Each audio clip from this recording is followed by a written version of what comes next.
বৃহস্পতিবার পবিত্র রাতে কেউ যদি এই দোয়াটি 100 বার পরে কোনো দিন পৃথিবীর কোনো মানুষের কাছে তার হাত পাততে হবে না, পৃথিবীর সব কিছু তার পায়ের নিচে আল্লাহ হাজির করে দিবেন। দারিদ্রতা থেকে মুক্তি দান করবেন, বিপদ আপদ থেকে মুক্তি দান করবেন, তার সম্মানকে সুউচ্চতা দান করবেন, অসুস্থতা থেকে দূরে রাখবেন, আল্লাহর অশেষ দয়া ও রহম তাকে দান করে দিবেন। সুবহানাল্লাহ। বৃহস্পতিবার রাত এটি গুরুত্বপূর্ণ রাত। এই রাত সপ্তাহে একদিন আসে।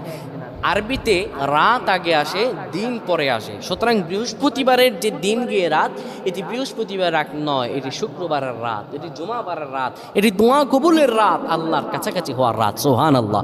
এই বৃহস্পতিবার রাত আল্লাহ তাআলা বান্দার দোয়া কবুল করেন।